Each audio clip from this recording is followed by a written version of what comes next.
ஒவ்வொரு மாதமும் 1 கோடிக்கும் அதிகமான பார்வையாளர்களை சென்று சேரும் பேசு தமிழா பேசு சேனலில் உங்கள் நிறுவனத்தை விளம்பரப்படுத்த வேண்டுமா? திரையில் தெரியும் எண்ணை இப்போதே தொடர்பு கொள்ளுங்கள். தமிழர்களுக்காகவும் பல்வேறு தொண்டுகளை செய்து வரும் திரு ரவி ஆறுமுகம் அவர்களுக்கு மலேசியா வங்சார் தமிழ் பள்ளி முன்னாள் மாணவர்கள் சார்பாக பிறந்தநாள் வாழ்த்துக்களை தெரிவித்துக் கொள்கிறோம்.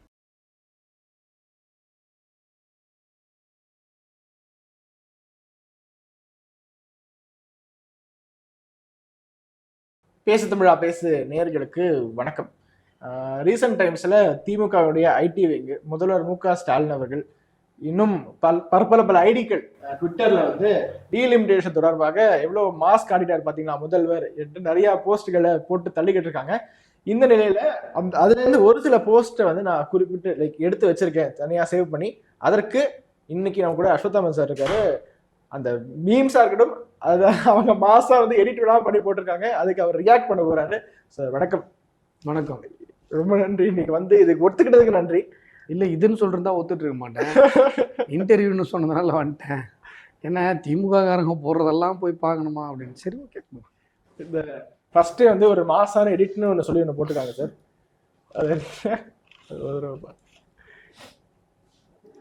ஏங்க அவ ஒழுங்கா தமிழ்நாட்டை மட்டும் பார்த்துட்டு இருந்திருப்பான். சும்மா இருந்தவன நோண்டி தேசிய தலைவராக்கி விட்டீங்க. இப்ப அவன் எல்லாரையும் ஒண்ணு சேர்த்துட்டான். கர்நாடகாவை கூப்பிடுறான், கேரளாவை கூப்பிடுறான். நமக்கு எதிராக இருக்கிற ஒவ்வொருத்தரையும் சேர்த்து பவரை ஏத்தி ஒரு மினி பாராளுமன்றத்தையே நடத்திட்டு இருக்கான். எதிரி இங்க உருவாகிறது இல்லைங்க, நாம தான் உருவாக்குறோம். யோ, ஏதாவது பண்ணுங்கயா. ஆட்சியே நம்ம கையில தானே இருக்கு. அவங்கிட்ட மக்கள் பவர் இருக்கு. எட்டப்பட்டாலும் மடங்கவே மாட்டாங்க. பொதுமக்களும் நல்லது நடக்கிறதுனால யாரும் எதிர்ப்பு தெரிவிக்க மாட்டேன்றாங்க. Full support. இவ்வளவு ஏன் எதிர்ப்பு தெரிவிக்க மாட்டான். அது பாரு அந்த வாய்ஸ் அது ஒருத்தர் திரும்பி வேணாம் கர்மம். அது வேற திரும்பி வரும். எதிர்ப்பு தெரியும். காரி துப்புது தமிழ்நாடு. ஒண்ணுமே பண்ண முடியாது போல இருக்கு.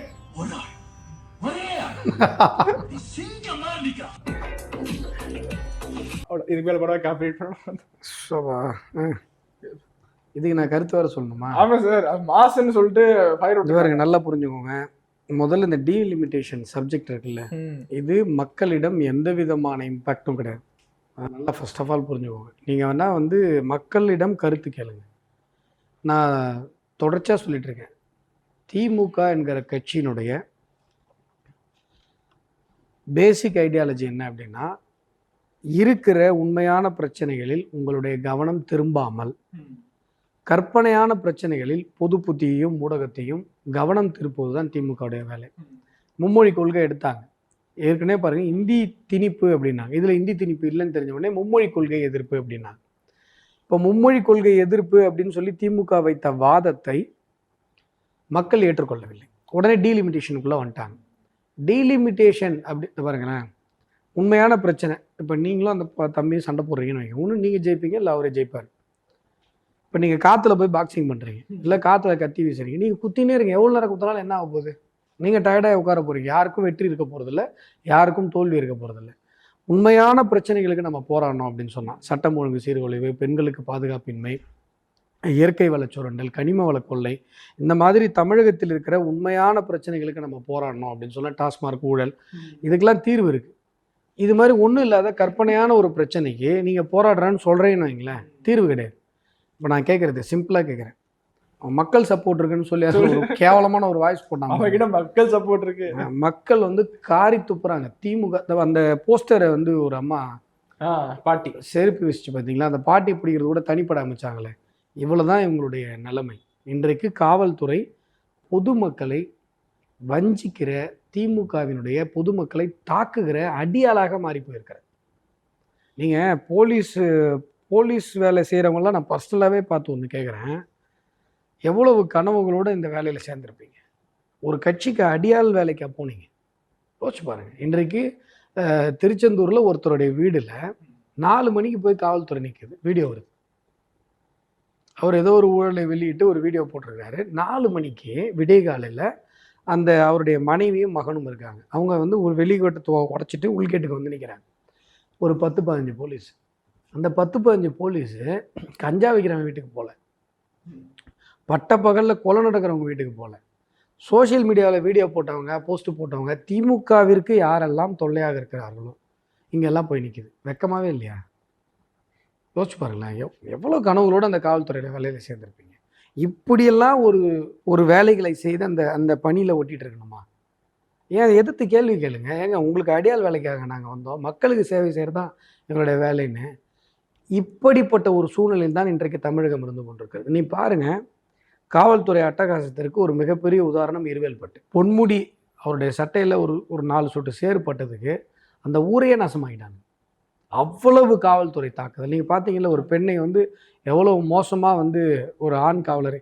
இப்போ பாருங்க, தமிழகத்தில் இல்லாத ஒரு வழக்கமாக பெண்கள் போராடுகிறார்கள் என்று சொன்னால் பர்பஸாக பெண் போலீஸ் அனுப்பாமல் ஆண் போலீஸ் அனுப்புகிறாங்க. இதில் மெக்கல் சப்போர்ட் இருக்குன்னா மெக்கல் செய்யணும் பைத்தியம்.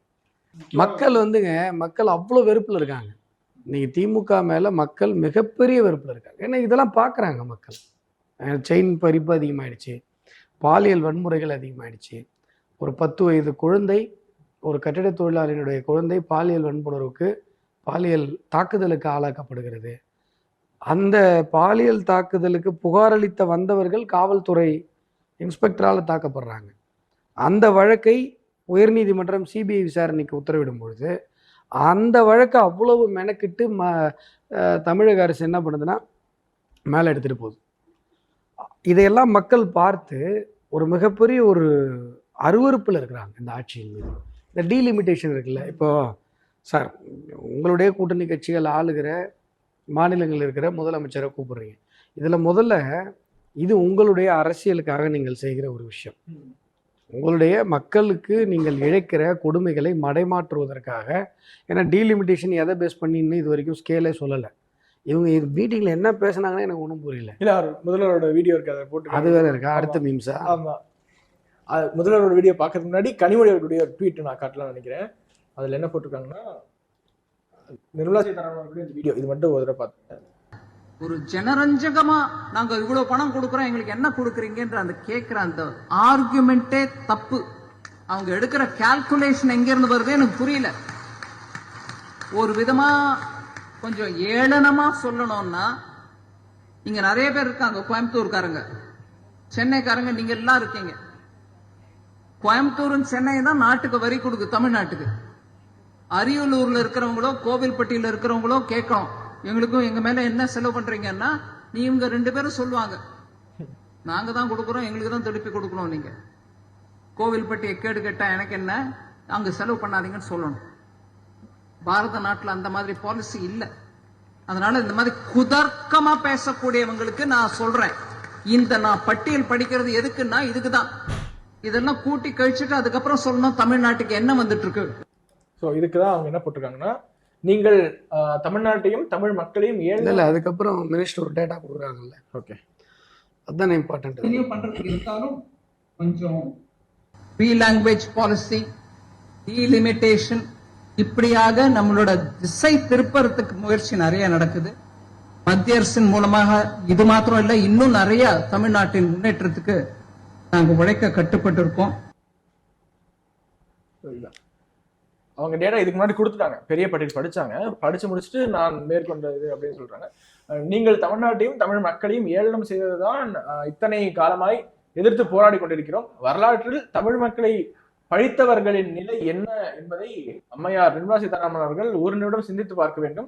தமிழுக்காகவும் எங்களது உரிமைகளுக்காகவும் போராடுவது உங்களுக்கு ஏளத்திற்குரியதாக இருக்கிறதா? தமிழர்களை எள்ளி நகையாடும் உங்களுக்கு தமிழ்நாடு மக்கள் மறுபடியும். இதுல ஒரு வரி ரொம்ப ஒரு ஏற்றுக்கொள்ள வேண்டிய ஒரு வரி.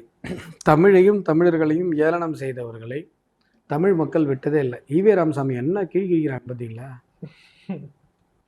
நான் ஏற்கனவே சொன்ன மாதிரி அவர் வாழ்ந்த காலத்துலேயும் அவருக்கு மரியாதை இல்லை. அவர் வாழ்ந்த காலத்தில் ஒரு போராட்டத்தெல்லாம் அவர் மேலே செருப்பு தான் வீசினாங்க. அவ்வளோ பெரிய லீடர் கிடையாது. நடுவில் கொஞ்ச நாள் உங்களுடைய ஆட்சி இருந்ததுனால அவர் ஒரு லீடர் மாதிரி புனிஞ்சிங்க. ஆனால் இப்போ தமிழ் சமூகம் ஓட ஓட விரட்டுதா ஈவே ராமசாமியை. தமிழையும் தமிழ் மக்களையும் ஏளனம் செய்தவர்களுக்கு இதுதான் நிலைமை. அதே போல் காங்கிரஸ் நிலைமை பார்த்தீங்களா? தமிழகத்தில் ஒரு காலத்தில் ஆட்சியில் இருந்த ஒரு கட்சி. தமிழையும் தமிழர்களையும் மதிக்காமல் இருந்த காங்கிரஸை இன்றைக்கு தமிழர்கள் தூக்கி போட்டு மிதித்து கொண்டிருக்கிறார்கள். இன்றைக்கு தமிழர்கள் பாரதிய ஜனதா கட்சியையும் நரேந்திர மோடி அவர்களையும் தலையில் தூக்கி வைத்து கொண்டு ஆடுகிறார்கள் என்று சொன்னால், பாரதிய ஜனதா கட்சியும் நரேந்திர மோடி அவர்களும் தமிழையும் தமிழர்களையும் மதிக்கிறார்கள். இந்திய பிரதமர்களில் எந்த பிரதமரும் சொன்னது கிடையாது. நீங்கள் நல்லா புரிஞ்சுக்கோங்க. தமிழ் தொன்மையான மொழி அப்படின்னு சொல்கிறது வேற. சமஸ்கிருதத்தை விட தமிழ் தொன்மையான மொழி அப்படின்னு சொல்லி நரேந்திர மோடி அவர்கள் சொல்கிறார். பொலிட்டிக்கலாக இது எவ்வளோ பெரிய இம்பேக்ட்னு நீங்கள் யோசிச்சு பாருங்க. ஒருவேளை இதனால் நார்த்தில் வந்து சிலர் வருத்த கூட பண்ணலாம்ல. பலரும் பல நேரங்களிலும் பல தேரியில் சமஸ்கிருதம் தான் தமிழை மூத்த மொழின்னு சொல்கிறவங்க இருக்காங்களா? நிறைய பேர் இருக்காங்க. அப்போது ஒரு பாரத பிரதமர் நேரடியாக உடைத்து இல்லை தமிழ் தான் தொன்மையான மொழி, உலகின் தொன்மையான மொழி தமிழ் என்று சொல்லுகிறார் என்று சொன்னால் அந்த மனிதருக்கு தமிழ் மேலே எவ்வளோ பாசம் இருக்கும். இதை தமிழக மக்கள் புரிந்து கொண்டிருக்கிறார்கள். அதனால தான் இன்றைக்கும் சொல்கிறேன், தமிழகத்தில் கனிமொழி அவர்கள் சவால் விட்டு சொல்கிறேன். இன்றைக்கி வந்து ஒரு 7-8 மாவட்டங்கள் கொண்டது தான் எங்களுடைய பெருங்கோட்டம். புரியுதுங்களா? 7லேருந்து 9 8 மாவட்டம் இவ்வளோதான். ஒரு 8 மாவட்டம் 7 மாவட்டம் கூட்டமே நேற்று பார்த்தீங்களா? திருச்சி மாநாடு எவ்வளோ பெரிய கூட்டம்னு. சவால் விட்றேன், நீங்கள் இப்போ எங்களுக்கு கட்சியில் 67 மாவட்டம் இருக்குது. அதில் ஒரு 8 மாவட்டம் 9 மாவட்டத்தோட கூட்டம் இது. 67 மாவட்டங்களும் மாவட்டத்தில் இருக்கிற காரியகர்த்தர்களும் ஒரே இடத்துல கூடினாங்கன்னு சொன்னால் தமிழக பாஜகவுடைய கூட்டம் எப்படி இருக்குன்னு பாருங்கள். இன்னும் அடுத்தடுத்து இருக்கிற அடுத்து 7 பெருங்கோட்டத்தில் இதே மாதிரி பெருங்கோட்ட அளவில் மாநாடு நடக்க போகுது அடுத்து தொடர்ச்சியாக. இது எல்லாமே அந்த பெருங்கோட்டத்தில் இருக்கிற ஒரு 7-8 மாவட்டங்கள் கூடின அந்த கூட்டம் மட்டும்தான். திமுக கூட்டத்துக்கு சேரில் உட்கார வைக்கிறதுக்கு ஆள் வரலப்பா. கெஞ்சுறீங்க, காசு கொடுக்குறீங்க. பார்த்துருப்போம் 4 சேர் தான் இருக்கு, அந்த 4 சேருக்குமே ஆள் இல்லை. கெஞ்சுறாங்க. போய் கிராமத்தில் காசு கொடுத்து பிரியாணி வாங்கி கொடுத்து தயவு செஞ்சு வாங்கன்னு கூப்பிடுறாங்க. அதுக்கு சேரை நிரப்புறதுக்கு உங்களுக்கு ஆள் இல்லை. ஆனால் எங்களுக்கு ஜெயிலுக்கு போகணுன்னா ஆள் வருது. நீங்கள் நல்லா கவனிங்க. இந்த டாஸ்மார்க்கில் வந்து ஸ்டாலின் ஃபோட்டோ ஓட்டுறது அப்படின்னு சொல்லி அண்ணாமலை சொன்னார். அது வந்து அவரை வந்து சிறைப்படுத்துகிறாங்க, ஒரு நாள் சிறைப்படுத்துகிறாங்க. சிறையிலேருந்து வெளில வராரு. வெளில வரும்போது ஒரு ப்ரெஸ் மீட்டு, அந்த ப்ரெஸ் மீட்டில் சொன்னார், இந்த மாதிரி பண்ணிட்டு இருந்தீங்கன்னா நாங்கள் வந்து எங்கள் மகளிர் கட்சியில் இருக்க மகளிரை விட்டு டாஸ்மார்க்கில் ஸ்டாலின் ஃபோட்டோவை ஒட்டுவோம் அப்படின்னு சொன்னார். கட்சியிலிருந்து எந்த அதிகாரப்பூர்வமான அறிவிப்பு வரல, இதை போய் ஒட்டுங்க பண்ணுங்க போகாதீங்க அதெல்லாம் எதுவுமே சொல்ல. அமைப்பு ரீதியாக வரல, அமைப்பு ரீதியாக எந்த இன்ஸ்ட்ரக்ஷனும் கிடையாது. அடுத்த நாள் பாரதிய ஜனதா கட்சியை சார்ந்த எங்களுடைய சிங்க பெண்கள் போனால் ரிமாண்டுன்னு தெரிஞ்சு போகிறாங்க சார். போனால் 15 நாள் ரிமாண்டுன்னு தெரிஞ்சு பெண்கள் போக முடியுமா? ஆண்கள் அரசியல் இருக்கிறதுக்கும் பெண்கள் அரசியல் இருக்கிறதுக்கும் நிறைய வித்தியாசம். பெண்கள் போய் அங்கே போய் ரிமாண்ட் ஆகிறாங்க. எத்தனை பேர் ரிமாண்ட் ஆகிருக்காங்க? அரியலூர்லாம் ஷட்டரை இழுத்து மூடிட்டாங்க. புரியுதுங்களா? இந்த அளவிற்கு தமிழ் சமூகத்தின் மத்தியில், தமிழர்கள் மத்தியில் பாரதிய ஜனதா கட்சிக்கு இன்னைக்கு வைபாக இருக்கிற ஒரே கட்சி பிஜேபி. போட்டி போடுவோம், நீங்கள் ஆளுங்கட்சி தானே, பெரிய சார் 200 வாங்கிட்டு மீம்ஸ்லாம் போடுறீங்கல்ல. நான் என்ன கேட்குறேன், எந்த தடையும் ஏற்படுத்தக்கூடாது. எங்கள் கட்சிக்காரன் பஸ்ஸில் வரும்போது உன் போலீஸ் உங்கள் அடியால் விட்டெல்லாம் தடுத்து நிறுத்தக்கூடாது. நீ ஒரு மாநாடு போடு, திமுக ஒரு மாநாடு போடு, பிஜேபி நாங்கள் ஒரு மாநாடு போடுறோம், யாருக்கு கூட்டம் வருதுன்னு பார்த்துருவோம். நீ 200 இல்லை 1000 கொடு, பிரியாணி கொடு, என்ன வேணா கொடு. தமிழ் சமூகத்தின் ஆதரவு இன்றைக்கு பாரதிய ஜனதா கட்சியின் பக்கம் இருக்கிறது. இதுதான் உண்மை. தமிழர்களை எதிர்க்கிறாங்க தமிழர்கள். அது நீங்க சும்மா சொல்றீங்க. தமிழர்களுக்கு உங்களுக்கு என்ன சார் சம்பந்தம்? நீங்க தான் திராவிடர்களாச்சே. இப்போ நீங்க நீண்ட நாட்கள் நீங்க சொல்லிட்டு வரீங்களா சார், தமிழே படிக்காம ஒருவர் வந்து டிகிரி வரைக்கும் படிச்சுட்டு வரலாம். இதுக்குதான் அன்பில் மகேஷ் பொய்யாமொழி அவர்கள் பேசியிருக்காரு சட்டமன்றத்துல. அந்த வீடியோ உங்களுக்கு போட்டு காட்டுறேன். அவங்க பையன் தமிழ் படிக்கல தம்பி. அவரு அன்பில் மகேஷ் பொய்யாமொழியோடைய பையனுக்கு செகண்ட் லாங்குவேஜ் பிரெஞ்சு. தமிழ் அவர் ஒரு மொழியாக கூட தேர்ந்தெடுக்கல. இதை விட கேவலம் வேற என்ன இருக்க முடியும்? அதுக்கு அவர் என்ன சொல்றாரு, பையன் என்கிட்ட வந்து சொன்னா நான் தமிழ் படிடான்னு சொன்னேன், அவன் கேட்க அவன் பிரெஞ்சு எடுத்துட்டான் அப்படின்ட்டு சொல்றாரு. நான் சொல்ற விஷயம் உங்களுக்கு புரியலைங்களா? தமிழ்நாட்டுல தமிழ் ஒரு மொழியாக கூட எடுக்க வேண்டிய நிலைமை இல்லை என்கிற ஒரு நிலைமையை, கேடுகட்ட கேவலமான மட்டமான நிலைமையை நீங்க தானே ஏற்படுத்தி வச்சிருக்கீங்க. வெக்கமா இல்லையா உங்களுக்கு? கர்நாடகாவில் போய் இதே உங்கள் பையனையே கர்நாடகாவில் போய் பெங்களூரில் ஒரு ஸ்கூலில் சேர்க்குறீங்க. கன்னட பாஷையை நீங்கள் கம்பல்சரி எடுத்தாகணும் சார், கட்டாயம். நீங்கள் தமிழ்னா இருக்கீங்க. இப்போ லிட்ரஸினா என்ன? ஒரு மொழி எழுத படிக்க தெரிஞ்சா லிட்ரஸி. இங்கே இருக்கிறவனுக்கு தமிழ் எழுத படிக்க தெரியலையே, பிடிஆருக்கு தமிழ் படிக்க தெரியலையே, அப்புறம் என்ன நீ படித்தேன் கீச்சன்ட்டு இருக்கிற வெளில? தமிழ் எழுத படிக்க தெரியல உனக்கு.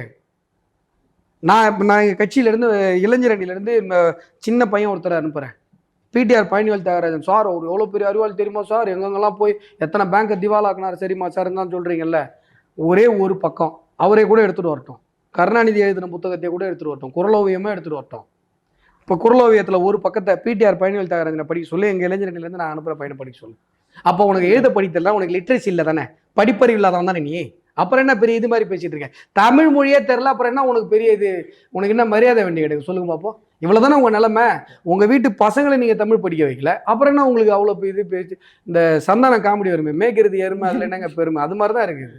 இந்த பிடிஆர் அவர்கள் பட்ஜெட் தாக்கல் பண்ணும்போது தமிழ்ல வந்து இந்த ஃபிகர்ஸ்லாம் வரும், நம்பர்ஸ்லாம் வரும். அதையே நீங்க பாத்தீங்கன்னா 9,01,9,000 தடு மாதிரி இருப்பார். எனக்கு தெரிந்து அது தமிழ் எழுத்துக்கள்ல கூட அவர் எழுதி வச்சிருக்க வாய்ப்பு இல்லை.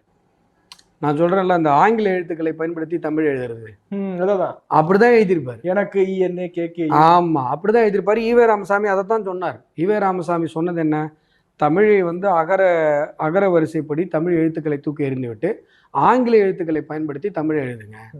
மனைவி கிட்ட கூட வந்து நீங்க வந்து ஆங்கிலத்துல பேசுங்க. மனைவி கிட்ட பேசினா அடுத்து வேற என்ன போகணும், அவருக்கு புத்தி எங்க போகுது பாருங்க. வேலைக்காரிட்ட கூட ஆங்கிலத்துல பேசுங்க. அவ்வளவுதான் அவருடைய தாட் ப்ராசஸ். புரியுதுங்களா? இது என்ன பொருள்? அன்பில் மகேஷ் பொய்யாமொழி. என் பையன் விருப்பப்பட்டாரு. பையன் விருப்பப்படுறதுன்றதே இல்லைங்க, ஒரு மொழி தமிழா படிக்கணுங்க தமிழகத்துல. அந்த சூழ்நிலை இன்றைக்கு தேசிய கல்விக் கொள்கை வந்தால் மட்டும்தான் சாத்தியம். கலைஞருடைய காலத்துல தான் தமிழ்நாடு தமிழர்னிங் ஆக்ட் அப்படிங்கிறது 2006 ஸ்டேட் போர்டு பேப்பரை வச்சுனே தப்பா படிச்சா நம்ம என்ன பண்றோம். தமிழ் என்பது கட்டாயப்படுத்தப்படும் என்று ஜியோ 145 வந்திருக்கு. அதே நடைமுறை. அப்புறம் உங்க பையன் தமிழ் படிக்கல என்னையா இந்த மாதிரி எனக்கு சும்மா வெளியாயிரும். நானு நிறைய வேலை இருக்கு, இந்த மாதிரி வேலையை தக்க இதெல்லாம். இவங்க பையன் ஏன் தமிழ் படிக்கல, என்னப்பா இது போடு. அதுல வேற ஒரு சபாநாயகர் ஒருத்தர் இருக்காரு பாரு, தமிழகம் சந்தித்த மிக மோசமான சபாநாயகர்கள் தான். அதாவது ஒரு ஒருதலை பட்சமா இருக்கலாம், இப்படிலாம் இருக்கக்கூடாது. ஜெயின் ஜெயின் ஜெயின் பா. நல்லாவே தெரியும். அது ஒவ்வொரு காலகட்டத்துல 2014-15 1ஆம் வகுப்பு 2ஆம் வகுப்பு, அடுத்த காலகட்டத்தில் அடுத்த கல்வியாண்டு வந்து அது 6 7 இப்படி தொடர்ந்து வந்து 2025 கட்டாயமாக 1ஆம் வகுப்பிலிருந்து 10ஆம் வகுப்பு வரை படிக்கக்கூடிய மாணவர்கள் எந்த பள்ளிக்கூடத்துல படித்தாலும் கண்டிப்பாக தமிழை படித்தாக வேண்டும் என்கின்ற ஒரு கட்டமைப்பை கொண்டு வந்துட்டோம். அது மட்டும் இல்லாம இந்த சிபிஎஸ்சியை சார்ந்திருக்கின்ற தமிழ் டீச்சர்ஸை மட்டும் கடந்த ஆண்டு நம்முடைய மாண்பு தமிழ்நாட்டு முதலமைச்சருடைய வழிகாட்டுதலின்படி சிபிஎஸ்சி பள்ளியில பணியாற்றி கொண்டிருக்கிற தமிழ் ஆசிரியர்களுக்கு தனியாக ஒரு ரெஃப்ரெஷிங் கோர்ஸ், ஒரு புத்தாக்க ஒரு பயிற்சியை நம்முடைய பள்ளிக்கல்வித்துறை வழங்கியிருக்கிறது என்பதை இந்த நேரத்தில் நான் நம்முடைய மாண்புக்கு சட்டமன்ற உறுப்பினருக்கு தெரிவிக்கிறேன். அப்படிங்களா? அதாவது சிபிஎஸ்ல படிச்சாலும் இது ப்ரௌசர் தானே. ஆமா, தமிழ் லேர்னிங் ஆக்ட்னு போறேன். ஏதோ பேப்பரை வச்சுனே தப்பா படிச்சா நம்ம என்னத்த பண்றது. தமிழ் லேர்னிங் ஆக்ட்னு போறோம்.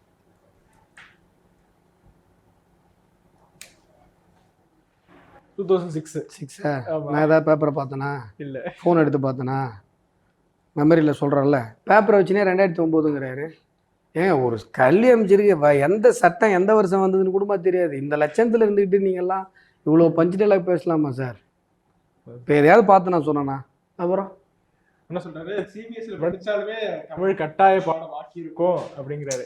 நடக்கலை சார். இந்த பாருங்க, 2006 இந்த சட்டம் போடப்பட்டது.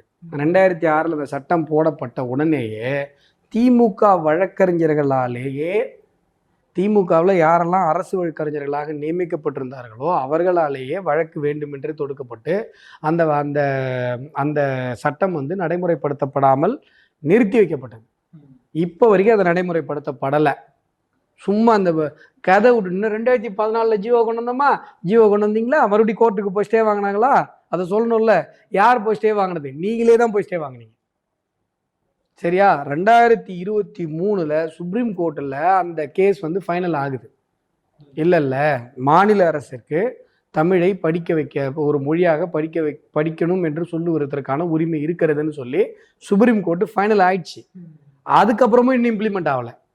வெக்கமாகவே இல்லைங்களாங்க. ஏங்க, ஒரு 10 வயசு குழந்தை பாலியல் வன்முறை செய்யப்படுது, அந்த வழக்கு உங்களுடைய காவல்துறை, உங்களுடைய திமுகவினுடைய காவல்துறை இருக்குல்ல, அவங்க வந்து அந்த இன்ஸ்பெக்டர் ஹராஸ் பண்ணுறாங்க. சிபிஐக்கு அந்த வழக்கு போகுது.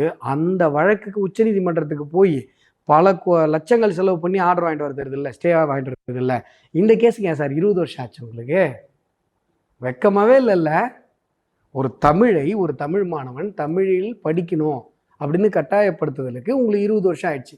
இன்னொரு விஷயம் சொல்லவா?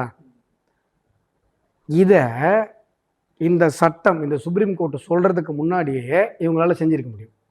இவங்க ஒரு ஒரு ஒரு உருட்டுறாங்க.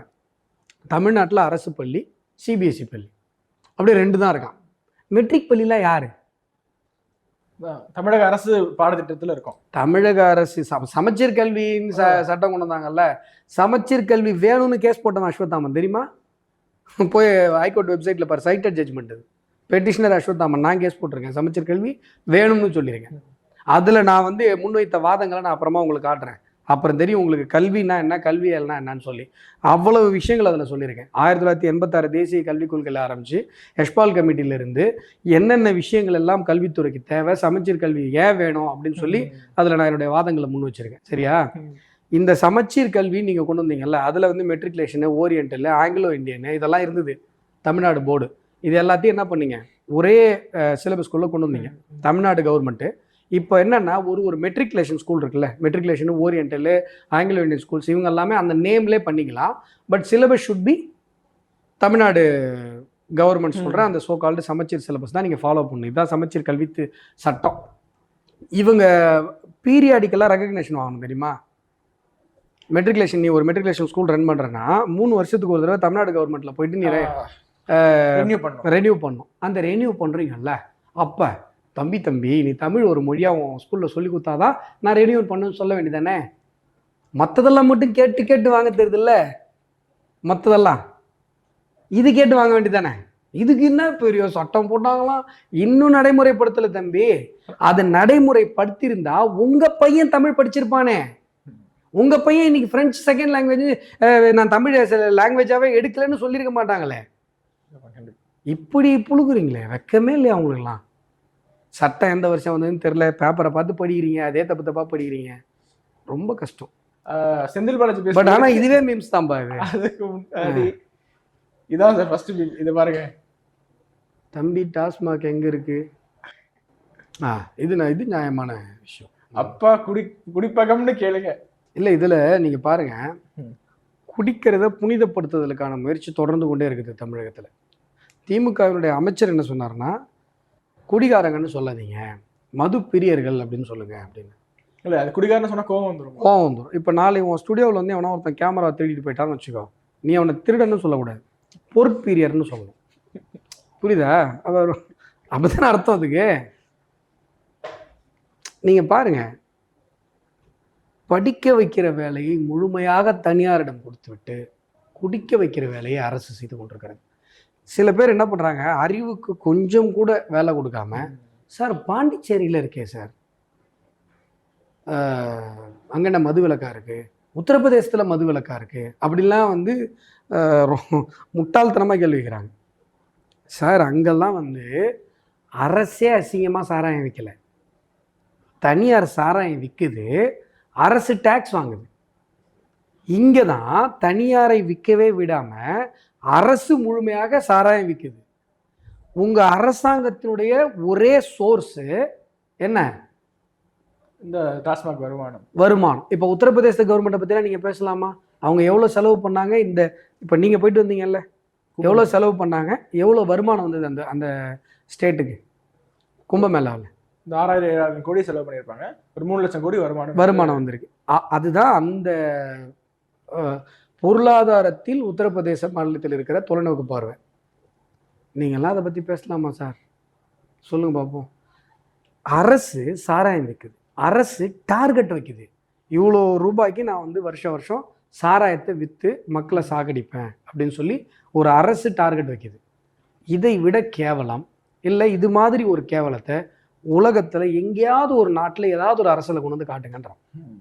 இப்போ திராவிட மாடல் கேவலமான இந்த அரசு இருக்குல்ல, இந்த மாடல் இருக்குல்ல, சாராயம் விற்று சம்பாதிப்பது. இப்போது உங்கள் குடும்பம் இருக்குது, ஒரு குடும்பத்தை ரன் பண்ணிகிட்டு இருக்காங்கன்னு வச்சுக்கோங்க. அந்த குடும்பத்தை ரன் பண்ணுறதுக்கு ஒரு கிட்னியை விற்று அந்த குடும்பத்தை ரன் பண்ணுறாங்கன்னு வச்சுக்கோங்களேன், அந்த குடும்பத்தை வந்து பொருளாதாரத்தில் நன்றாக சென்று கொண்டிருக்கிற குடும்பம்னு சொல்லுவீங்களா? இல்லை கேட்குறவங்கள சொல்ல மாட்டோம். சொல்ல மாட்டோம்ல. அப்போ தமிழ்நாட்டை மட்டும் எப்படி நீங்கள் நல்ல பொருளாதார மாடல்னு சொல்லுவீங்க? சாராயம் வித்து சம்பாதிக்கிறீங்க சார், அசிங்கப்படணும் நீங்கள். இன்றைக்கி எங்களுடைய மாநில தலைவர் அண்ணாமலை அவர்கள் கேட்டார், ஏங்க அந்த பக்கம் மேகதாது அணை பிரச்சனை ஒரு பக்கம் போயிட்டுருக்கு, கர்நாடக முதலமைச்சரை வர வைக்கிறீங்க, அவங்கக்கிட்ட அதை பற்றி பேசுங்க, கற்பனையான பிரச்சனைக்கு ஏன் பேசுகிறீங்க, முல்லை பெரியார் பிரச்சனையை பற்றி பேசுங்க, பேபி அணையை பற்றி பேசுங்க அப்படின்னு கேட்குறாரு. நான் என்ன கேட்குறேன், கிருஷ்ணகிரி மாவட்டத்திலிருந்து மட்டும் குறைந்தபட்சம் 1000 லாரிகள் போகுது கர்நாடகா. எவ்வளோ? 1000 லாரி. நம்முடைய மலைகள் அங்கே கிருஷ்ணகிரி மாவட்டத்திலேருந்து இந்த பக்கம் நீங்கள் ராணிப்பேட்டையில் ஆரம்பித்து அப்படியே போனீங்கன்னா ஒரு மலை ஹைவேஸ்லேருந்து மட்டும் பாரு, ஹைவேஸ்லேருந்து நீங்கள் வந்து ஒரு இந்த ஆட்சி வருவதற்கு முன்பு ஒரு 4-5 வருடங்களுக்கு முன்பு நீங்கள் பார்த்த எந்த மலையும் இப்போ இல்லை. அந்த மலைகள் எல்லாம் இயற்கை வளங்கள் எல்லாம் சூறையாடப்பட்டு 1000 லாரி கர்நாடகாவுக்கு போகுது. கேரளாவுக்கு கன்னியாகுமரி இந்த பக்கத்துலேருந்து பார்த்தீங்கன்னா அங்கேருந்து ஒரு 1000 லாரி மணல் ஜல்லி இதெல்லாம் போகுது. அப்படியே திருப்பி அங்கேருந்து ஏற்றுமதி இறக்குமதி நடக்கணும் இல்லையா, பண்டமாற்று முறை. இங்கேருந்து நம்முடைய கனிம வள பொருட்கள் எல்லாம் கேரளாவுக்கு போகுது இல்லை, கேரளாக்காரங்க திருப்பி என்ன பண்ணுறாங்கன்னா அவங்களுடைய மெடிக்கல் வேஸ்ட் இருக்குல்ல, உயிர் ஆபத்தை ஏற்படுத்துகிற முறைப்படி கையாள வேண்டிய ரொம்ப கவனமாக கையாள வேண்டிய நோயாளிகளுக்கு பயன்படுத்தின மருத்துவ கழிவுகளை கொண்டு வந்து நம்ம ஊரில் கொட்டுறாங்க. கோயம்புத்தூரில் நடந்ததா? இன்றைக்கி என்ன பண்ணுறாங்கன்னா நாய் இருக்குல்ல சார், நாயை கொண்டு வந்து நம்ம ஊரில் விட்டு போகிறான். அவங்க ஊரில் பிடிக்கிற நாயை தமிழ்நாடு பார்டரில் கொண்டு வந்து விட்டு போகிறான். நீங்கள் இதை இதை இதை வந்து ஒரு சாதாரணமாக பிரச்சனையை நீங்கள் பார்க்க முடியாது. கேரள அரசு தமிழக அரசை எவ்வளவு இலக்காரமாக நினச்சிருந்தா இதை பண்ணும். ஒரு மெடிக்கல் வேஸ்ட்டை எடுத்துகிட்டு போய் இன்னொரு ஸ்டேட்டில் கொட்டணும் அப்படின்னு ஒருத்தனுக்கு தோணுதுன்னு வைங்களேன், அப்போ நம்மளை அவன் எவ்வளோ கேவலமாக நினைக்கிறான். இதெல்லாம் உண்மையான பிரச்சனை. இல்லாத டீலிமிட்டேஷன் ஒரு பிரச்சனை சார், நாங்கள் அவங்களெல்லாம் கூப்பிட்டு போடுறோம் சார், அதுக்கு மீமு சார். எப்படி இதெல்லாம் வெக்கமாகவே இல்லைல்ல? இதுக்கு வந்து செந்தில் பாலாஜி அவர்கள் என்ன சொல்லியிருந்தாருன்னா, நீங்கள் வந்து அவரை பார்த்து காப்பி அடிக்கிறீங்களா, அதாவது திராவிட மாடல் ஆட்சியை பார்த்து பாஜக வந்து காப்பி அடிக்குது அப்படிங்கிற ஒரு வாதத்தை வச்சிருப்பாரு. அது எங்களை பிடிக்கல, எங்க தலைவரை விமர்சனம் பண்ணணும்னு நினைக்கிறேன்ல, அப்புறம் ஏன் நாங்க கொண்டு வர திட்டமெல்லாம் வேற மாநிலத்துல போய் வாக்குறுதியா கொடுக்கறீங்க, ஓட்ட கேட்கறீங்க. இங்க பிடிக்கல, ஆனா வேற பக்கம் போய் சொல்லுவோம், ஓட்டு கேட்போம், மக்களை வாக்கு பெற முயற்சிப்போங்கிறீங்க. ஒரு அரசு எப்படி செயல்பட வேண்டும், என்ன திட்டங்களை செயல்படுத்த வேண்டும், எப்படி வாக்குறுதிகளை கொடுக்க வேண்டும், அதை எப்படி நிறைவேற்ற வேண்டும். நீங்க என்ன சொல்றீங்க, 2000 கோடி நிதி தர முடியாதுங்கிறீங்க. மும்மொழி கொள்கையை ஏத்துக்கலாம், 2000 கோடி இல்ல 10,000 கோடி கொடுத்தாலும் ஏற்றுக்கொள்ள மாட்டோம் என்று நெஞ்சுரத்தோடு இருக்கக்கூடிய முதலமைச்சர் மாண்புமிகு தளபதி அவர்கள் மிக தெளிவாக சுட்டி காட்டினார்கள். 2000 கோடி என்றால் 2000 ஆண்டுகளுக்கு பின்னோக்கி தமிழ்நாடு சென்று விடும் என்று ஒரு நெஞ்சுரத்தோடு ஒரு முதலமைச்சர். இந்த இது கலைஞர் கைவினை அது எந்த ஸ்டிக்கர் சார்? அது விஸ்வகர்மா.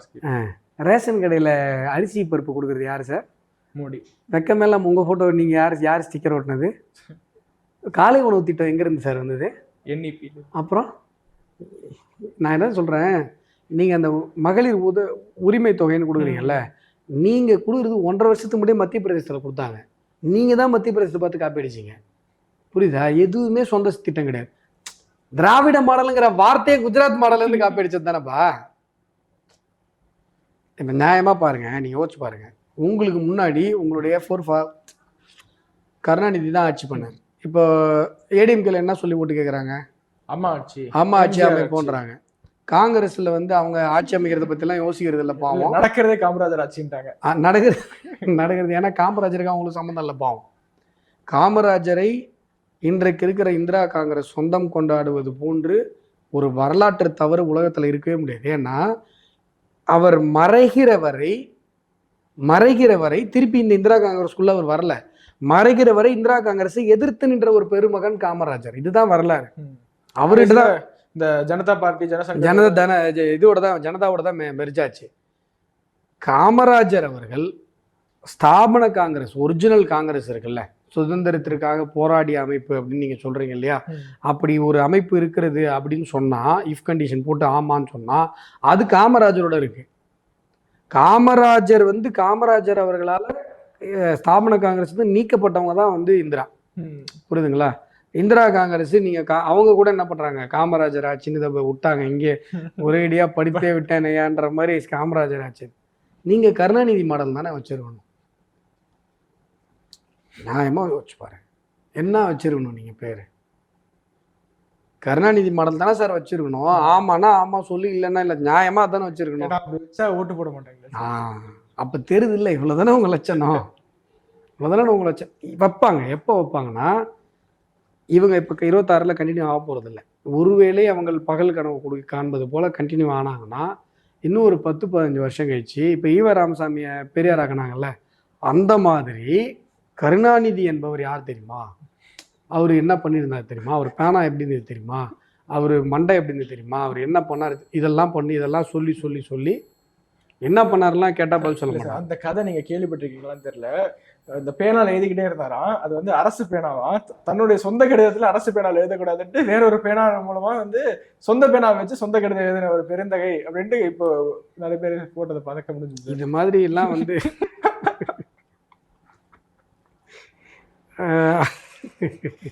இது மாதிரிலாம் வந்து நான் என்ன சொன்னேன் சார், நீங்கள் இப்போ இவ்வளோ சொத்து வச்சுருக்கீங்க, உலக பணக்காரர் பட்டியலில் வந்துருக்கீங்களா, அதெல்லாம் எப்படி சம்பாரிச்சிங்க? கூவத்தை வச்சு அந்த குடும்பம் எவ்வளோ சம்பாரிச்சு தெரியுமா? கூவத்தை வச்சு, வெறும் ஒரு கூவத்தை வச்சு அந்த குடும்பம் எவ்வளோ சம்பாரிச்சு தெரியுமா? இந்த சர்க்காரியா கமிஷனில் சர்டிஃபிகேட் வாங்குறது இதெல்லாம் விட்டுருங்க, கூவத்தில் முதல்ல இருக்குது அப்படின்னு சொன்னாங்க. கூவத்தில் முதல்ல இருக்குது. நான் என்ன கேட்குறேன், இந்த கொள்ளிடம் ஆற்றெல்லாம் போய் பாருங்கள், அணைக்கரெல்லாம் போனீங்கன்னா இந்த பக்கம் முதல்ல இருக்கும். இப்பயுமே இந்த பக்கம் நம்ம மலை மீன் பிடிச்சிட்டு இருப்பாங்க. எனக்கு ஒன்றுமே புரியல, சாதாரணமாக உட்காந்துருப்பாங்க. நான் முதலைக்கு உங்களுக்கு எதாவது அண்டர்ஸ்டாண்டிங்காக ஒரு லோக்கல் ஆளுங்களை ஒன்றும் பண்ணாதான்லாம் யோசிப்பேன் அந்த பக்கம் போகும்போதெல்லாம்.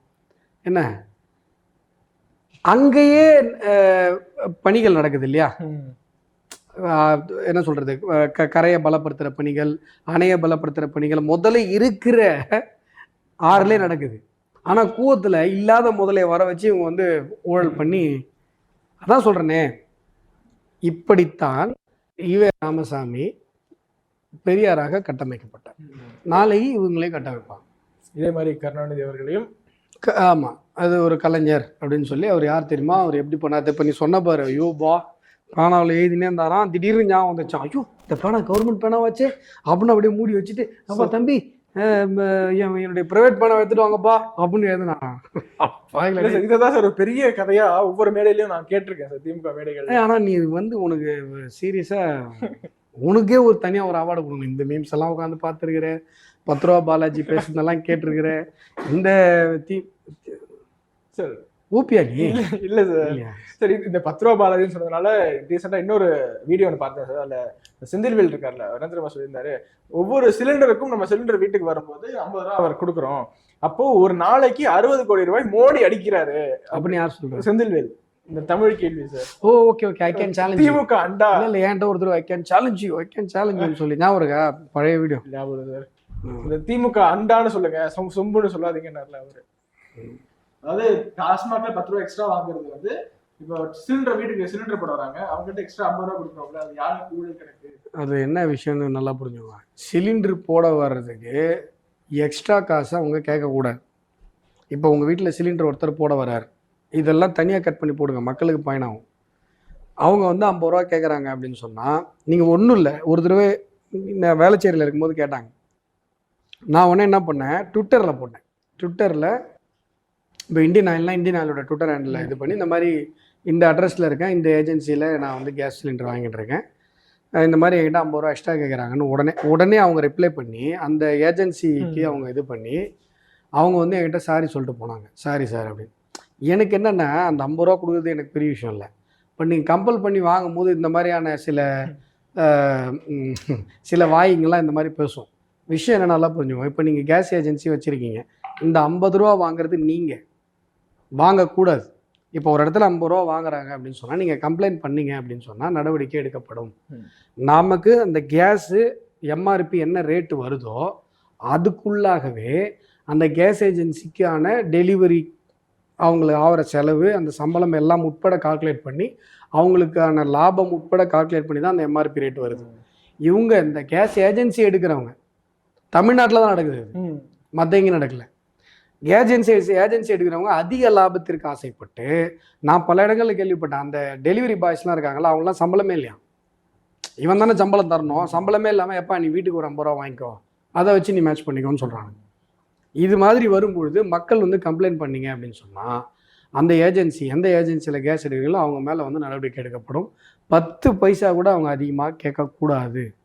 வீடு வாசல் வரி வைப்பதற்குத்தான், அதற்கும் சேர்த்து தான் அந்த பணம் ஏஜென்சிக்கு எண்ணெய் நிறுவனங்களால் அளிக்கப்படுகிறது. இது வந்து கேஸ் ஏஜென்சி பண்ணுற தப்பு, அதை முதல்ல புரிஞ்சுக்கணும். நீங்கள் டாஸ்மார்க்கில் 10 ரூபா வாங்குனீங்கல்ல எக்ஸ்ட்ரா, கவர்மெண்ட்டே ஜிபேலேயே அது கிடையாது. புரியுதா? இது வந்து பிரைவேட், அந்த பிரைவேட் கன்சர்ன் பண்ற தப்புப்பா, கேஸ் ஏஜென்சிக்காரன் பண்ற தப்பு. நான் தான் சொல்றேன், மக்கள் விழிப்புணர்வு அடைய வேண்டும். இப்போ உங்களுக்கு விருப்பம் இருக்கு சார், ஃபர்ஸ்ட் ஃப்ளோர் எடுத்துட்டு வந்துட்டாங்க சார், செகண்ட் ஃப்ளோர் எடுத்து நீங்கள் ஒரு 10 ரூபா நீங்கள் விருப்பப்பட்ட டிப்ஸ் கொடுத்தீங்கன்னா அது வேற. அவன் டிமாண்ட் பண்ணக்கூடாது உங்கள்கிட்ட. ஏன் டிமாண்ட் பண்ணக்கூடாதுன்னு சொன்னால், அவன் அந்த சிலிண்டர் எடுத்துகிட்டு வந்து போடுற அந்த சகோதரனுக்கு போதுமான சம்பளம் தர வேண்டியது கேஸ் ஏஜென்சியோட வேலை. அவங்க என்ன பண்ணுறாங்க, திருட்டுத்தனமா நான் சம்பளம் தர மாட்டேன் நீ டெலிவரி ஆளுங்கிட்ட வாங்கிக்கோன்னு சொல்லி ஏமாத்துறாங்க. அவங்க என்ன பண்ணுறது, வேற வழி இல்லாமல் இவன் நம்மகிட்ட டிமாண்ட் பண்ணுறாங்க. புரியுதுங்களா? இதுக்கு அதுக்கு நிறைய வித்தியாசம் இருக்குது சார். நீங்கள் 10 ரூபா வாங்கினீங்கல்ல, அது வந்து கவர்மெண்ட்டே வாங்குச்சு, ஜிபேலே வாங்கினீங்க. நீங்கள் டீலிமிட்டேஷனுடைய தீர்மானங்களை எடுத்து வச்சேன், ஆனா அது வேண்டாம், அப்படியே கடந்து போயிடலாம்னு நினைக்கிறேன் சார். தீர்மானமா? ஆமா, படிக்கட்டுமா? நான் படிக்கிட்டேன், எவ்வளோ படிச்சுட்டேன். நீங்களே படிச்சுட்டு படி தமிழ் படி தெரியும்ல, தமிழன் தானே, திராவிடம் இல்லைல்ல, திமுக காரன் இல்லைல்ல, தமிழ் படி தெரியும்ல, படி. கூட்டு நடவடிக்கை குழு தீர்மானங்கள்னு போட்டு, கூட்டு நடவடிக்கை குழு தனது கொள்கைக்கு முரணாக ஒன்றிய அரசு மேற்கொள்ளும் தொகுதி மறுசீரமைப்பு நடவடிக்கையின் அனைத்து முயற்சிகளையும் எதிர்த்து நாடாளுமன்ற நடவடிக்கைகளை ஒருங்கிணைக்கும் அப்படின்ட்டு. நாடாளுமன்ற கூட்டத்தொடரில் இந்திய பிரதமருக்கு ஒருங்கிணைப்பு குழு தங்களது கருத்தை தெரிவிக்கும். அந்தந்த மாநிலங்களில் சட்டமன்ற தீர்மானங்களை நிறைவேற்றி அதனை ஒன்றிய அரசுக்கு தெரிவிப்பதற்கான நடவடிக்கை மேற்கொள்ளும். தொகுதி மறுசீரமைப்பு நடவடிக்கைகளின் விளைவுகள் குறித்து அந்தந்த மாநில பொதுமக்களிடையே பரப்புவதற்கு கூட்டு நடவடிக்கை குழு தீர்மானங்கள் மேற்கொள்ளும். இதெல்லாம் ஓகே. பாதிப்பு வரும்னு நம்ம சொல்றோம்ல, எதுல பாதிப்பு வரும்? ஆக்சுவலா டீலிமிட்டேஷன் பிரச்சனைன்றது மக்கள் பிரச்சனை இல்லை, நல்லா புரிஞ்சுக்கோங்க. இப்போ 39 எம்பி நம்மகிட்ட இருக்காங்க. அதிலே பாருங்க, முதல்ல என்ன சொன்னாங்கன்னா 39 30 ஆக போகுதுன்னு சொன்னாங்க, ஞாபகம் இருக்கா? 31 ஆக போகுது. இப்போ என்ன சொல்றாங்கன்னா 39 அதிகமாக தான் ஆக போகுது. ஆனா நம்மளோட உத்தரப்பிரதேசத்துக்கு அதிகமாக இருக்கு. இப்போ நம்மளோட உத்தரப்பிரதேசத்துக்கு கம்மியா இருக்கா? இல்லை, இப்போ கேட்குறேன், ஐம் ஆஸ்கிங். இப்போ நம்மளோட உத்தரப்பிரதேசத்துக்கு கம்மியாக 2 மடங்கு அதிகமாக, 2 மடங்கு இப்பயே அதிகமாக தான் இருக்கு. என்னமோ புதுசா அதிகமாக போற மாதிரி பேசுறாங்க. அப்போ ஒரு வாரத்துக்கு முன்னாடி 39 31 ஆக போகுதுன்னு ஒரு வாய் சொன்னுச்சுல்ல, அந்த வாயை என்ன பண்ணலாம்? சரி, அந்த வாய் 39 31 ஆக போகுதுன்னு சொல்லிட்டு இன்னைக்கு இல்ல அது 10 12 அதிகமாக தான் ஆக போகுது. அப்போ எதை பேஸ் பண்ணி சார் இந்த கணக்கெல்லாம் போடுறீங்க? யார் உங்களுக்கு எழுதி கொடுக்குறா? எழுதி கொடுக்குறவங்க எதை பேஸ் பண்ணி எழுதி கொடுக்குறா? ஏன்னா டீலிமிட்டேஷனுக்கான வரையறைகள், அளவுகோல்கள் இருக்குல்ல, இதை மையப்படுத்தி தான் டீலிமிட்டேஷனை பண்ண போறோன்ற அளவுகோல்களே இன்னும் வெளில வரல, டிராஃப்டே நடக்கல. அப்புறம் எப்படி இதெல்லாம்? இப்போ ஒன்று. ரெண்டாவது, மக்களுக்கு இது என்ன பிரச்சனை? நீங்கள் சொல்கிற வாதம் ஒருவேளை உண்மையினே வச்சுப்போம் சார், தமிழ்நாட்டுக்கு வந்து சார் 39 12 அதிகமாக போகுது சார், என்ன 49 50 51 52 என்ன சார்? 39 12 அதிகமாகன்றது தான் இப்போ இவங்க சொல்கிறாங்க. ஒரு 52 ஆகும் சார், ஒரு கணக்குக்கு வச்சுப்போம். 39 52 ஆகும் சார். ஆனால் வந்து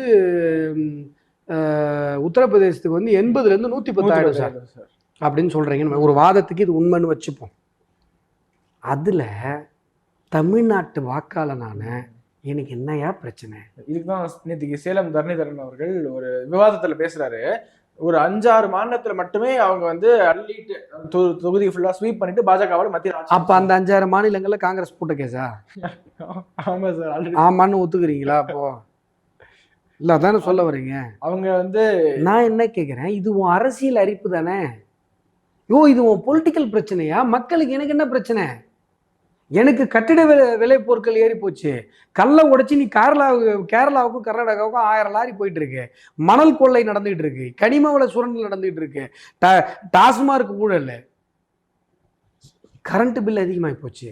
பால் விலையிலிருந்து எல்லா அத்தியாவசியமான பொருட்களும் அதிகமாகி போச்சு. இதெல்லாம் தானே ஏன் பிரச்சனை? இது உங்க அரசியல் பிரச்சனை தான். நீ எக்கடை கெட்டு போவீங்களுக்கு என்ன? இதானே மக்கள் யோசிப்பாங்க. நியாயமா யோசிச்சு பாரு. எங்களுக்கு 39லேருந்து 52 ஆகுது உங்க கணக்குப்படி. நான் இந்த கால்குலேஷன் உள்ளே வரல. உங்க அசம்ஷன் படி சார் தமிழ்நாட்டுக்கு 39லேருந்து 52 ஆக போகுது சார். உத்தரப்பிரதேசத்துக்கு 80லேருந்து 110 ஆக போகுது சார். இதானே உன் கண்டென்ஷனு? எஸ் அப்படின்னு வச்சுப்போம். ஒரு வாதத்துக்கு வச்சுப்போம். நீங்க சொல்ற கற்பனையான வாதம் உண்மை என்று ஒரு வாதத்துக்கு வைத்து கொண்டால் கூட இது எனக்கு என்ன பிரச்சனை?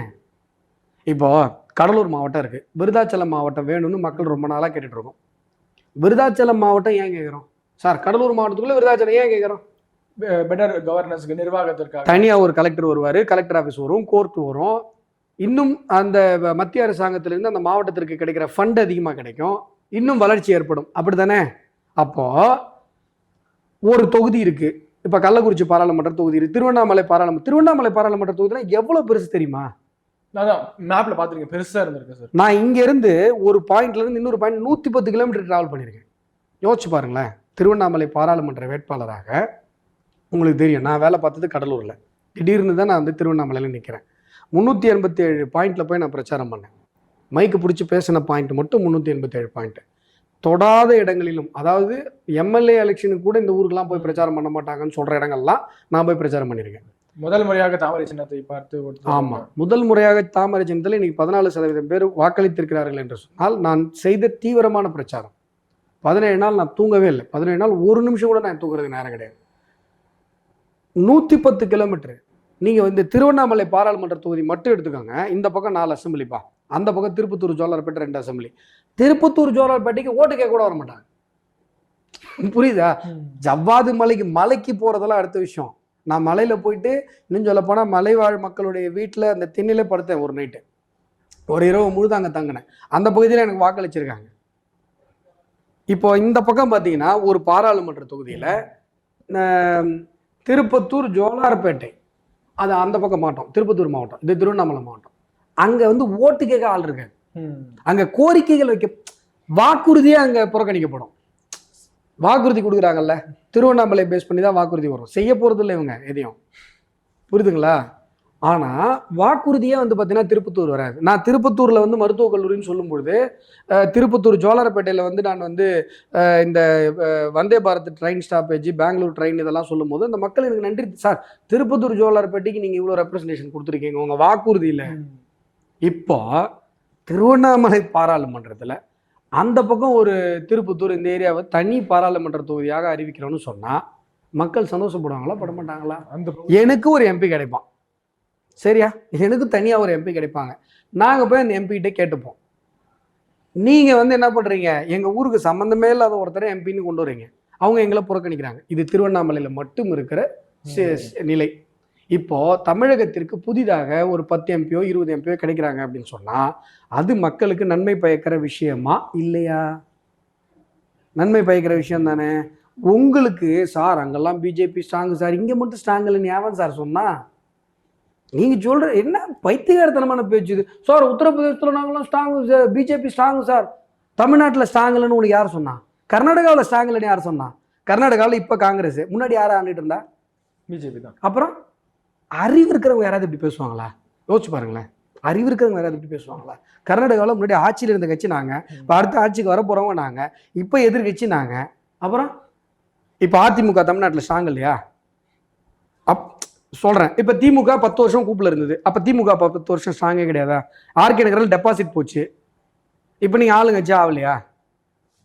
என்ன சார், தமிழ்நாட்டில் இன்னைக்கு பிஜேபி அளவுக்கு வைப்பு இருக்கிற கட்சி எதுவுமே கிடையாது. தமிழ்நாட்டில் பிஜேபி தான் ஸ்ட்ராங்கு. அதான் நான் சொல்கிறேன். ஒரே இடம் உளுந்தூர்பேட்டை வைங்க, சென்ட்ரல் பிளேஸ் ஆஃப் தமிழ்நாடு. திமுக ஒரு மாநாடு போட்டோம், பிஜேபி ஒரு மாநாடு போடுறோம். ஆனால் நீ வந்து உங்கள் ஏவல் துறையை வச்சு உங்கள் அடியாலை வச்சு பஸ்ஸை மறிக்கூடாது. ஆண்மை உள்ள கட்சியாக இருந்தால் பஸ்ஸை மறிக்கூடாது. சார் பிஜேபி கொடி உடனே நாங்கள் வருவோம், கஞ்சா பிடிக்கணும்னு விட்டுருவோம், அதெல்லாம் பண்ணக்கூடாது. ஒரே இடத்த முடிவு பண்ணு. சேகர் பாபு சொல்கிறாருல, இவங்க தொண்டர்கள்லாம் நாங்கள், ஐயோ எங்கேயா தொண்டர்கள்னு உங்களுக்கு ஆளுங்க இருக்கிறாங்க? இருக்கிறவங்கலாம் ஞானசேகரன் மாதிரி அங்கங்கே பாலியல் வழக்கில் உள்ளே போயிட்டு இருக்காங்க. இவ்வளோதான் உங்கள் கட்சி. இவங்க தொண்டர்கள் என்னமோ இவர் பாரம்பரிய திமுக மாதிரி. என்ன இவர் தெரியும்ல, ஒரு பெரிய ரவுடி மாதிரியே பேசுவார். அவர் சேகர் பாபுவோடைய பிகேவியர் பார்த்தோன்னா அது ஒரு பெரிய ஒரு லோக்கல் டான், அதெல்லாம் ஒன்றும் கிடையாது. ஆளுங்கட்சி. நான் என்ன கேட்குறேன், சேகர் பாபு பெரிய டான் தானே. 2026 அப்புறம் அவங்க ஆட்சி இல்லாதப்ப பேசுங்க பார்ப்போம். நீங்கள் ரவுடி நான் ஒத்துக்கிறேன். ஆட்சி கையில் வச்சுட்டு நாங்களாம் எவ்வளோ பெரிய ஆள் தெரியுமா? தெரியும் போங்க. ஏன்னா உங்களை மாதிரி எத்தனையோ பேர் பார்த்துருக்குறோம். ஆட்சியை உங்கள் கையில் நீங்கள் காவல்துறையை ஏவல் துறையாக பயன்படுத்தும் போது உங்களை எதிர்த்து நிற்கிறோம்ல, நாங்கள் தான் உண்மையான தைரியமானவங்க. ஆட்சியை கையில் வச்சுன்னு நாங்களாம் ஒன்றும் அவ்வளோ சீன்லாம் இல்லை சார். நான் தான் சொல்கிறேன், சவால் விட்றீங்கல்ல, நாங்கள் வந்து காவல்துறையே தேவையில்லை, நாங்கள் எங்கே ஆளுங்களை இறக்குறோம், நீங்கள் பிஜேபி ஆளுங்களை இறக்குங்க அப்படிலாம் சொல்கிறாரு. நேருக்கு நேரு மோதி பார்த்துருவோம் அப்படின்றாரு. எங்கே மோதி பார்க்குறது? நாங்கள் வருவோம் லட்சக்கணக்கில், உங்களுக்கு சேரில் உட்கார வைக்கிறதுக்கே ஆள் இல்லை. என்ன இப்படி வச்சுப்போம் சவால். ஒரே இடத்த முடிவு பண்ணுங்க, எங்களுக்கு அனுமதி கொடுங்க மாநாட்டுக்கு. 67 மாவட்டத்துலேருந்து நாங்கள் கூப்பிட்டு வரோம். நீ திமுகலேருந்து உன்னுடைய கட்சி மாவட்டம் எத்தனையோ எல்லாத்தையும் கூட்டு வா. எங்களுக்கு கட்சி மாவட்டம் 67 மாவட்டம் போ கூட்டு வா. நீ மாநாடு நடத்து, நான் மாநாடு நடத்துகிறேன். யாருக்கு அதிகமாக கூட்டு வருதுன்னு பார்த்துருவோம். ஆண்மை உள்ள கட்சியாக இருந்தால் அந்த சவாலுக்கு ஏற்றுக்க சொல்லுங்க பார்ப்போம். அறமுறையில் ஜனநாயக முறைப்படி சவால். இது ஜனநாயக முறையான சவால் தானே. அடிச்சுக்கிறேன், உதச்சிக்கிறேன், சண்டை போட்டுக்கிறேன்லாம் வேணாம், பாவம். ஏன்னா எங்கள் ஆளுங்க மட்டும் உங்கள் ஆளுங்களால் நிற்க முடியாது. உங்கள் ஆளுங்களுக்காக தான் சொல்கிறேன். ஏன்னா எங்கள் ஆளுங்க வந்து சித்தாந்தத்துக்காக வரவங்க, பிரியாணிக்காக வரவங்க கிடையாது. எங்கள் ஆளுங்க வந்து 15 நாள் ரிமாண்டுன்னு தெரிஞ்சும் மகளிர் போய் எங்கள் கைதாகிறாங்க. உங்களெல்லாம் அதை யோசிச்சு கூட பார்க்க முடியாது. எங்கள் ஆளுங்க முன்னாடி திமுக காரங்க நின்னாங்கன்னா பாவம், அவங்களுக்கும் குடும்ப குட்டிலாம் இருக்கு. உங்கள் மேலே பரிதாபப்பட்டு தான் சொல்கிறேன். அரை வழியில் போராடி பார்ப்போம். நீ மாடு நடத்து, நானும் மாடு நடத்து, யார் கூட்டம் வருதுன்னு தெரிஞ்சிடும். உத்தரப்பிரதேசத்தில் சாங்க, தமிழ்நாட்டிலையும் நாங்கள் தாங்க ஸ்டாங்க. என்ன பேசிகிட்டு இருக்கீங்க நீங்கள்? எந்த கட்சிக்கு இருக்குது? இவங்களை தனியாக நீங்கள் சொல்லுங்கள், எத்தனை பர்சன்டேஜ்னு பார்த்துருவோம். நீங்கள் இத்தனை பேரோட கூட்டணி வச்சுட்டு எல்லா ஊடகங்களையும் கையில் வச்சுட்டு நீங்கள் வந்து ஏதோ ஒரு பாவலா பண்ணிட்டு இருந்தா நின்று பார்ப்போம், அப்போ தெரியும் யார் ஸ்டாங்கன்னு. சார், சட்டமன்றத்தில் முதல்வர் பேசுனது அப்படியே ஒரு மாஸ் எடிட்டா போட்டிருக்காங்க. அவங்க மாசுன்னு சொல்லிக்கிறாங்க. நிறைய வேலை இருக்குப்பா, சீக்கிரம் முடிச்சு விடுப்பா. இதெல்லாம் மாசுன்னு அங்க பாரு. இவரு ஐயோ இவரு மாதிரி அப்பா சீரியஸ். அவர் விடு அப்பா வேற உட்காருங்க. அதாவது என்னன்னா, அவரு சபாநாயகர்னு என்ன நினைச்சிட்டாரு, திமுக மட்டும்தான் பேசணும், ஆப்போசிட்ல இருக்கிறவங்க பேசணும். நான் என்ன சொல்றேன், நீ அவை குறிப்புல இருந்து நீக்கிட்டு கூட போ. அதெல்லாம் பேசும்போது நான் அதெல்லாம் நீக்கிடுவேன். என்ன இது? சபாநாயகர் என்பவர் நியாயமாக இருக்க வேண்டும் என்று எதிர்பார்க்கப்படுபவர். இவர் வந்து சபாநாயகராக பதவி வகிப்பதற்கான ஒரே ஒரு தகுதி கூட இல்லாத ஒரு நபர். தமிழக சட்டசபை வரலாற்றில், சபாநாயகர் வரலாற்றில் மிக மிக மிக ஒருதலை பட்சமான ஒருத்தர், அந்த பகுதிக்கு அந்த பதவிக்கு தகுதி இல்லாத ஒருத்தர் இருக்காருன்னா அது அப்பாவு தான். ஆனால் எல்லாருக்கும் சமமான வாய்ப்பு கொடுக்குறோம். எங்க வாய்ப்பு? நான் என்ன சொல்றேன், வேல்முருகன் அவங்க கூட்டில் வேல்முருகன் எவ்வளோ இன்சல்ட் பண்ணார் பாரு. என்னது இது? அப்படின்னா திமுக எதிராக யாரும் பேசவே கூடாது. அப்புறம் அதுக்கு எதுக்கு ஒரு சட்டசபை? அதுக்கு நீங்களே உட்காந்து ஜங் ஜக்குன்னு வச்சுட்டு போங்க. அதானே சட்டசபை. அதெல்லாம் நிற்கணும், அதெல்லாம் பேசக்கூடாது. எதெல்லாம் பேசக்கூடாது? ஒருத்தர் யாரோ அவரு தான் நினைக்கிறேன், வேல்முருகனும் வேற யாரோ ஒருத்தர், அவருடைய தொகுதிக்கு, எங்கள் தொகுதிக்கு எதுவுமே பண்ணலன்றாரு அவர் தான், வேல்முருகன் அவர் தான் நினைக்கிறேன். அதெல்லாம் நீங்கள் சொல்லக்கூடாதுங்க. தொகுதிக்கு எதுவுமே பண்ணலாம் தான் சொல்லுவாங்க. தொகுதிக்கு எதுவுமே பண்ணலன்னு தானே சொல்லுவாங்க. அதுக்கு பதில் சொல்றது கன்சர்ன் மினிஸ்டர் சொல்லிட்டோம். நீ ஏன் சொல்ற பதில்? ரொம்ப ரொம்ப மோசமா பண்ற. இதுக்கு முதல்வர் வந்து என்ன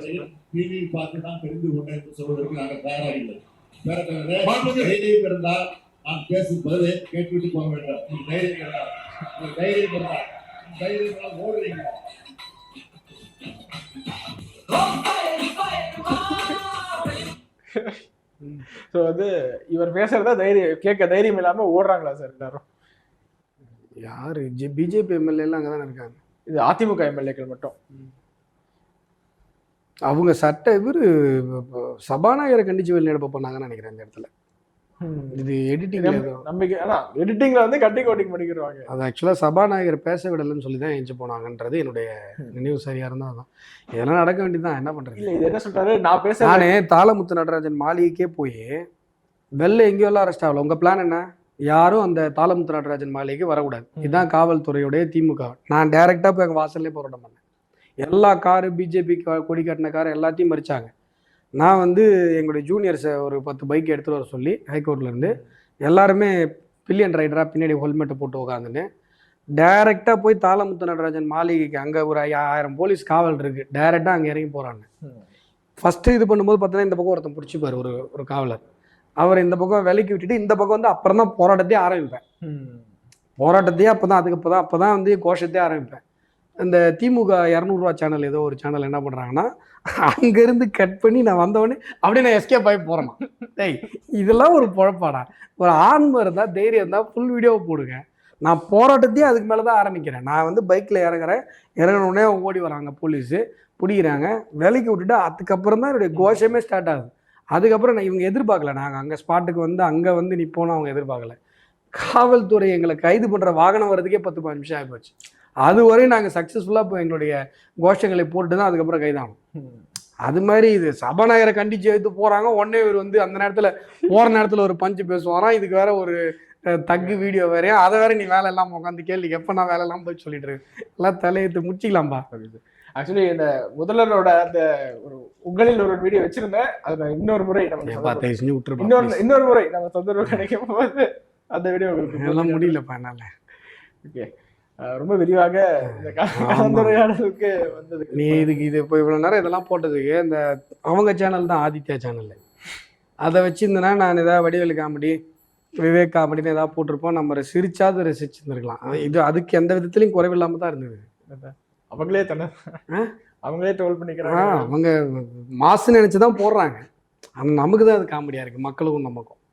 ரொம்ப நன்றி சார். நன்றி, வணக்கம். பேசு தமிழா பேசுவினுடைய மக்கள் ஃபவுண்டேஷன் மூலமாக நம்ம ஒரு மிகப்பெரிய ஒரு பசு சரணாலயம் அமைப்பதற்கான முயற்சியில் ஈடுபட்டிருக்கோம். இந்த பசுக்கள் சரணாலயத்திற்கு என்னுடைய கான்ட்ரிபியூஷனாக நான் ஏதாவது கொடுக்கணுங்கிற எண்ண ஓட்டத்தின் அடிப்படையில் கிட்டத்தட்ட 10 ஆண்டுகளுக்கு மேலே நான் கலெக்ட் பண்ண கலை பொருட்கள் அனைத்தையும் விற்று அதன் மூலமாக திரட்டப்படக்கூடிய தொகை என்னவோ அதை இந்த மக்கள் ஃபவுண்டேஷனுக்கு, இந்த பசு சரணாலயம் திட்டத்திற்கு என்னுடைய கான்ட்ரிபியூஷனாக கொடுக்க போகிறேன். இந்த பொருட்கள் அனைத்துமே நம்முடைய பேசு தமிழா பேச அலுவலகத்தில் விற்பனைக்கு இருக்குது. கீழே இருக்கக்கூடிய இந்த கான்டாக்ட் நம்பருக்கு நீங்கள் கால் பண்ணி இது பற்றின மேல் அதிக விவரங்களை நீங்கள் தெரிஞ்சுக்கலாம். அது மட்டும் இல்லாமல் மக்கள் ஃபவுண்டேஷனுடைய அக்கௌண்ட் நம்பரை இந்த வீடியோடைய டிஸ்கிரிப்ஷனில் கொடுத்துருக்கோம்.